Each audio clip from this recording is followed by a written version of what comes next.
Welcome to the Living Wisdom YouTube channel. We're in our self-knowledge series and we're studying the Bhagavad Gita.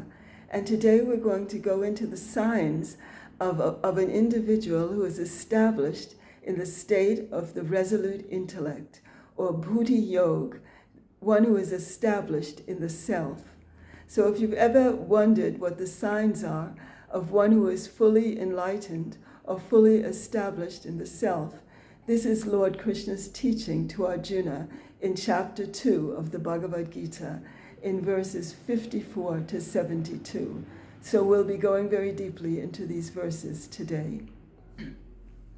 In our previous meeting, we've been speaking about the knowledge of Sankhya. At first, Lord Krishna gives Arjuna the knowledge of Sankhya in verses 11 to 30, the knowledge of the characteristics of the higher self, the knowledge of pure consciousness, and that value of life which is completely unchanging beyond birth and death.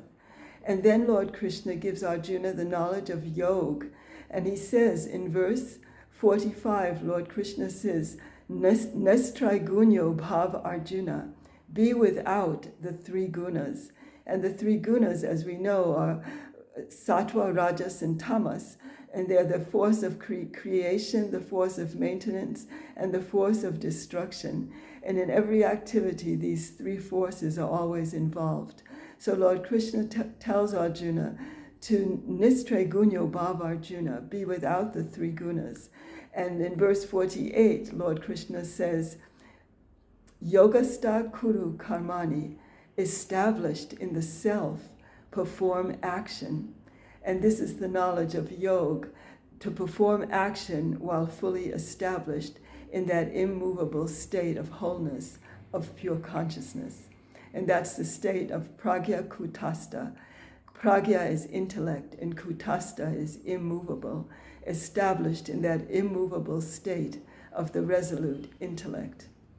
And in this meeting today, we're going to see Lord Krishna's answer to Arjuna. Arjuna asked the question, and this is the question. I want to just read it from the Bhagavad Gita.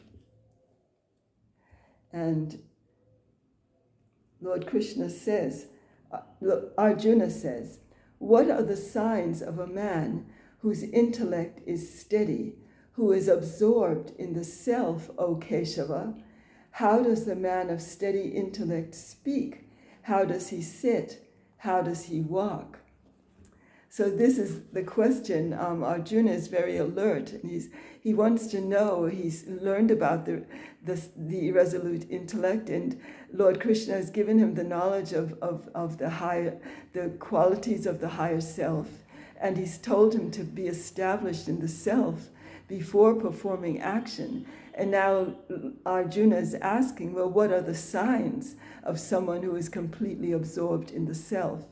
And Lord Krishna's answer in verses 55 to 72 shed a very bright light on these qualities, and it's a very important part of the Bhagavad Gita. And I'll read you Lord Krishna's answer to Arjuna. The first part of the answer is very significant.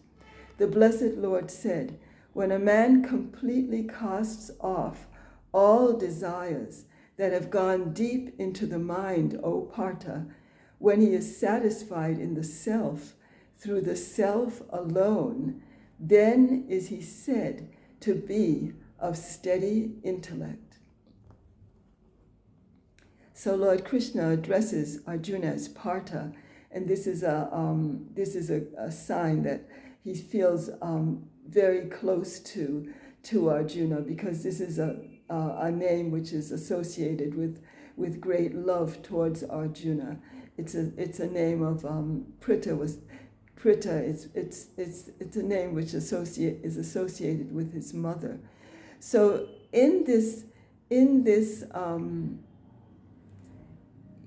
answer, you can see that Lord Krishna never mentions anything about how the person who is self-realized, how he sits or he walks or he speaks, It's a completely different level that Lord Krishna addresses his answer to.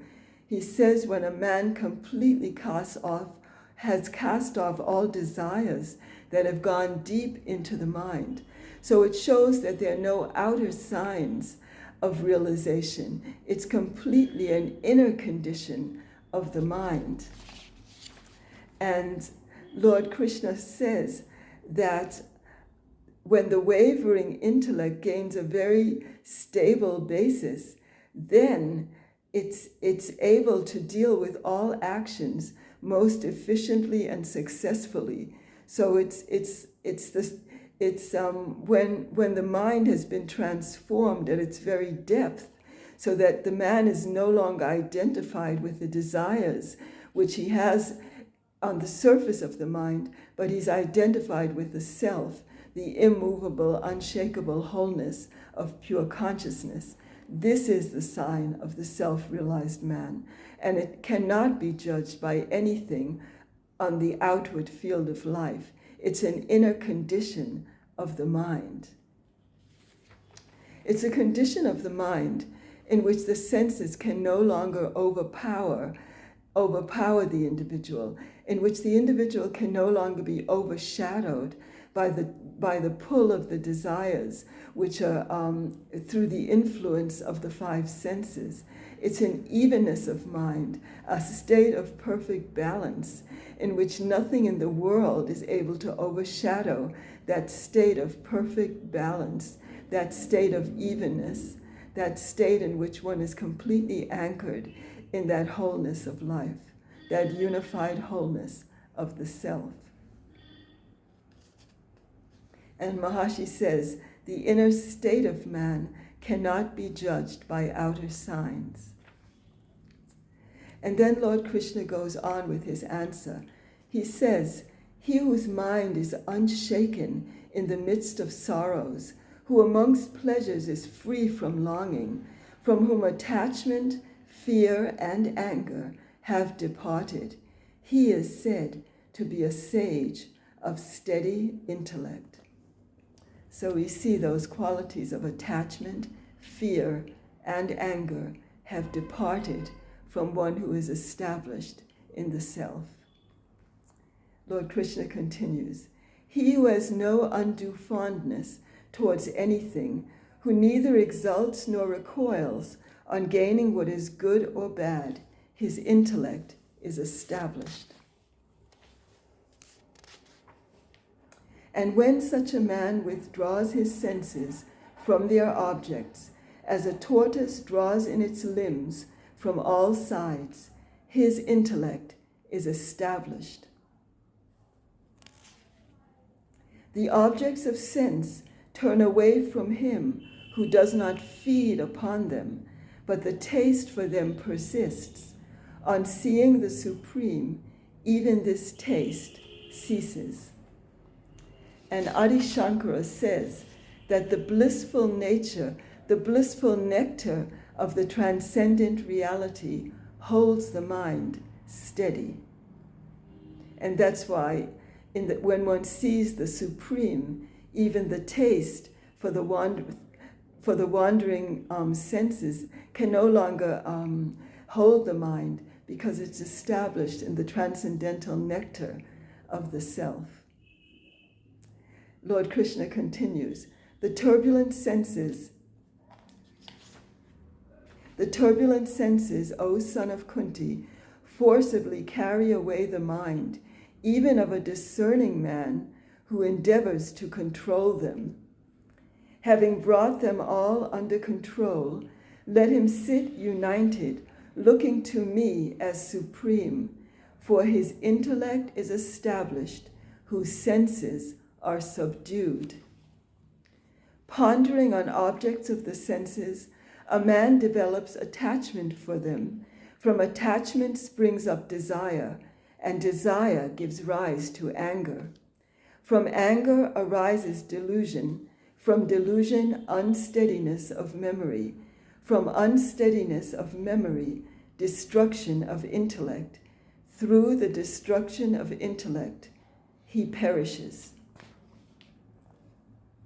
But He who is self-disciplined, who moves among the objects of the senses, with the senses freed from attachment and aversion, and under his own control, he attains to grace.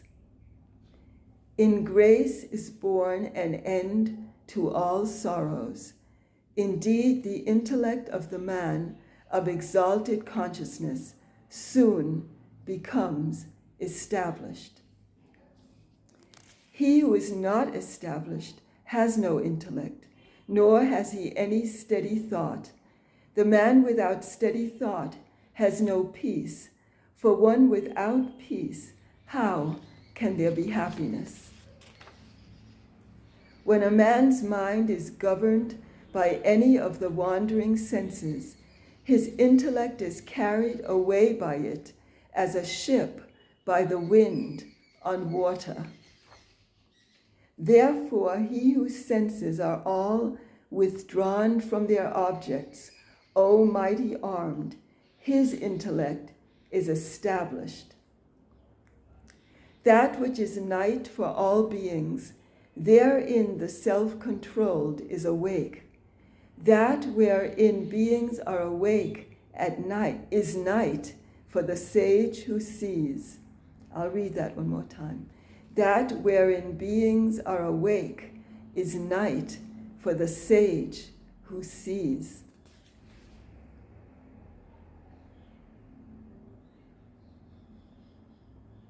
The Lord, Maharishi says, the Lord says that the light in which the established intellect behaves is not perceived by the ignorant, and the light in which the ignorant behave is looked upon as darkness by the enlightened. Verse 70, he whom all desires enter as waters enter the ever full and unmoved sea attains peace, and not he who cherishes desires. So he in whom all the desires enter as waters enter the ever full and unmoved sea attains peace. Verse 71, when a man acts without longing, having relinquished all desires, free from the sense of I and mine, he attains to peace. This is the state of Brahman, O Partha. Having attained it, a man is not deluded. Established in that, even at the last moment, he attains eternal freedom in divine consciousness. So that's the last verse of chapter 2. The signs of one who is established in the state of the resolute intellect, established in the state of pure consciousness. Maharishi says in the commentary, having reached this state, a man's life is really the expression of divine life. The divine life is found in the individual life, the absolute being on the human level, eternal freedom within the limitations of individuality, time, space, and causation. And the Lord says, even at the last moment, he who attains this state, even at the last moment, he attains eternal freedom in divine consciousness. So in this chapter, Lord Krishna has given Arjuna all the knowledge he needs to arrive at that state of eternal freedom in divine consciousness. He has the knowledge of Sankhya, he has the knowledge of Yoga, and he has the knowledge of the signs of one who is established in the state of resolute intellect. And this is why Maharishi calls chapter 2 the soul of the Bhagavad Gita, and all the other chapters are the body of the Bhagavad Gita. And we'll be exploring many of the other chapters in our coming episodes. So please stay tuned, and we'll be going into chapter 3 tomorrow, and this will give us a much deeper knowledge of the essence of Vedic wisdom, which is the Bhagavad Gita. So I look forward to seeing you again in our next episode. And thank you so much for coming.